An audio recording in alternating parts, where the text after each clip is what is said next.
This one's gonna be more of a, you're gonna follow me as I go because I am kind of in a rush. So this is a 12 millimeter right here. This holds the brake line and the ABS. Want to get both of them out of the way. Make sure the cap of the master cylinder is off. So this car is a bit of a death trap.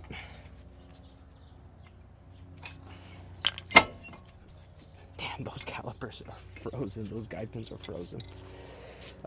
This is a 17 millimeter. These are for the bracket bolts.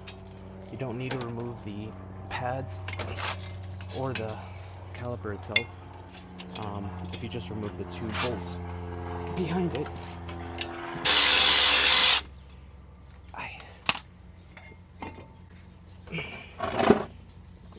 And you want to mount it up.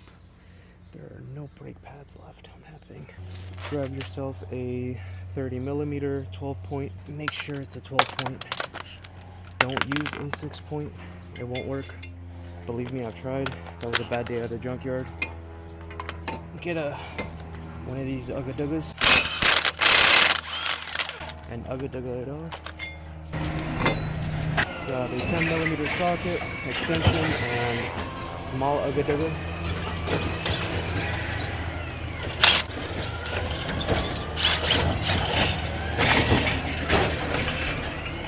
Get the ABS sensor off. Take it out of the way. Let's get this tie rod end off. There's a cotter pin on it. You gotta grab it with some dikes, fold it over, and then pull it off.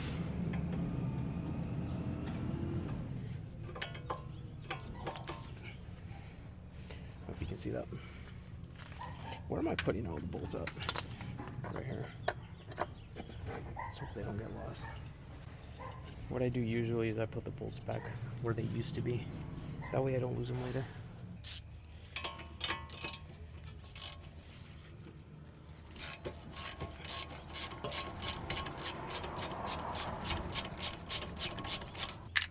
And you're gonna need a hammer. Let me go get a hammer. Alright, I don't know where my hammer went. This is my backup one. This is all. But it'll work just fine.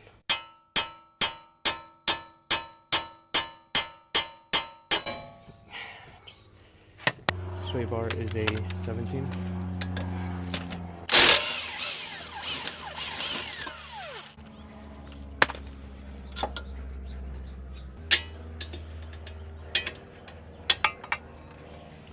So 22 on both sides. Make sure the side that you're going to take off is the nut side, not the bolt side. Grab an Ugga-Dugga. Do the bottom bolt.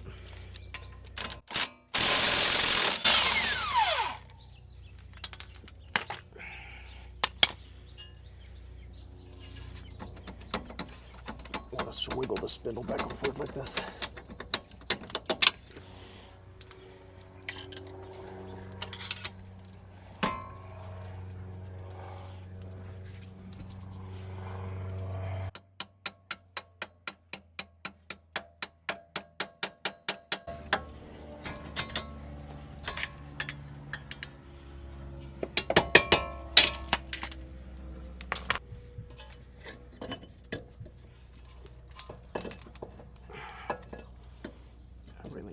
Axle to come out.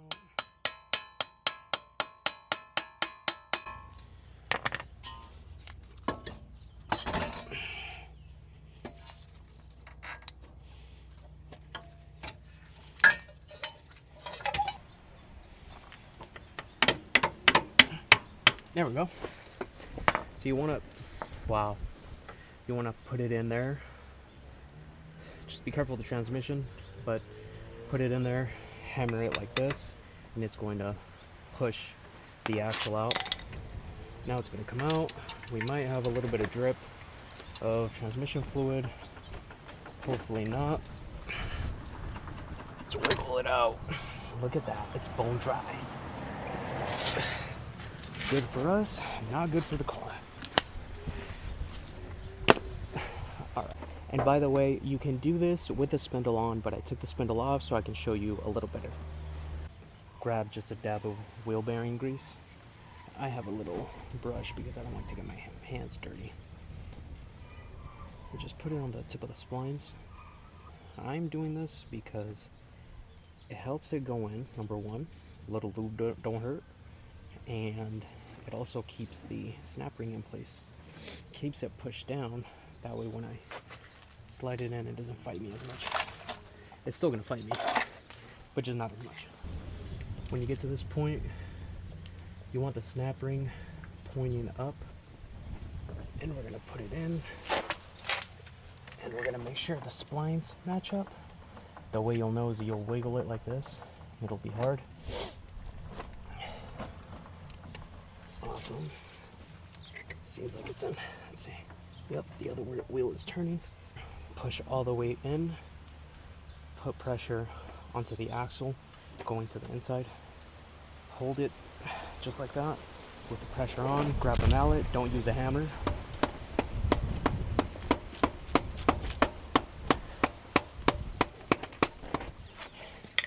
It slides right in. Awesome. Now let's put everything back together. Alright, now let's get this axle lined up with the hub. It'll help if you spin the hub at the same time. I think that's good. Slid in. And you want to make sure the axle splines fit the hub.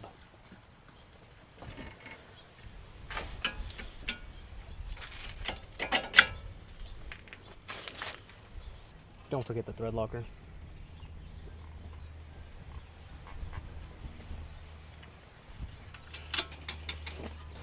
Let's tighten these down.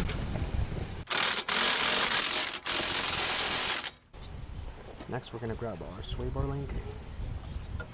Put it straight through here, just like that. I don't know if you guys can see that. That's next. Alright, it is spinning. So we're going to use some vice grips. We're going to hold the back side. We're just going to tighten it down just a tad. That is good. Next, we're going to reinstall this tie rod. Get that nut on there. This tie rod shouldn't spin. Hopefully it doesn't. Reinstall the cotter pin. Alright, let's put this ABS.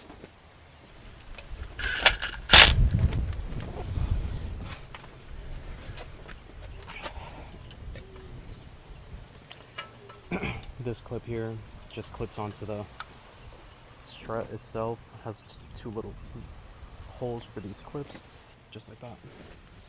We're gonna get this ready. That way when we put the caliper back on, everything's ready to go.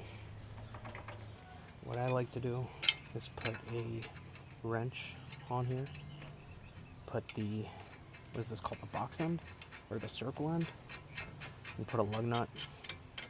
Just get it pretty tight. That way the rotor doesn't move when you're trying to install the caliper. Don't forget your thread locker on your brake caliper bolts.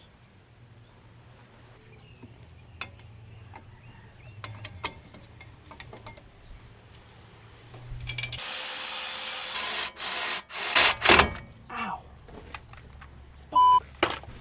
Don't forget to put these back. The ABS goes behind the brake caliper, then you put the bolt through. Alright, so the easiest way to do this next part is to put the jack underneath the knuckle, underneath the control arm, and lift. And you want to lift and get this knuckle up to ride height so that we can torque down the axle nut. Alright, now that we're at ride height, go ahead and get this axle nut tight. Because we have the other wheel off the ground, what I do is I grab a screwdriver, I put it through the brake caliper and the rotor, and you're going to torque this down to 217 foot-pounds.